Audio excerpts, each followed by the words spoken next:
আস্তে আস্তে পুজো মণ্ডপে ঢুকুন, কেউ ঠালাঠালি করবেন না, কেউ তাড়াহুড়ো করবেন না, সকলে মাকে দর্শন করুন, সবাই আশীর্বাদ নিন। ফুলে হাত দেবেন না, ফুলে একদম হাত দেবেন না, ফুল যদি ছিঁড়েছেন মাথার চুল ছিঁড়ে দেবো। এই যে কাকিমা, আপনার বাচ্চাটা সামলান, আমাদের কারুকার্যের উপরে তো শুশু করে দিচ্ছে। এই দড়ি দিয়ে ঘাড়ো, দড়ি দিয়ে ঘাড়ো। আপনারা এখন যাবেন না, এখন অনেক ভিড় আছে ভেতরে, ওরা আগে বেরোক তারপরে আপনারা যাবেন। লাইন দিয়ে দাঁড়ান, ঠিক করে দাঁড়ান। আমার কথা শুনবেন না মানে? আমি এই পৃথিবীর ভলেন্টিয়ার, মানে এই মণ্ডপের ভলেন্টিয়ার আমি। আমার কথা শুনতেই হবে, আমি মেন এখানে।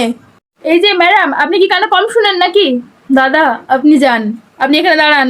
চোখে চোখে কথা দাদা বলছি, আপনার ফোন নাম্বারটা কি একটু পাওয়া যাবে? না মানে তাহলে যখন একটু ভিড় কম থাকবে আপনাকে আমি ফোন করে ডেকে নেবো, হোয়াটসঅ্যাপও করে নিতে পারি, কোনো অসুবিধা নেই। ঠিক আছে, দিন দিন। এই ভলেন্টিয়ারের বিয়ে হওয়া মানে বুঝতে পারছেন, এই গোটা মণ্ডপে আপনার রাজত্ব থাকবে শুধু। যতগুলো খেলা হবে সমস্ত প্রাইজ আপনার বাঁধা। করে নিন, করে নিন, আর কোথাও পাবেন না।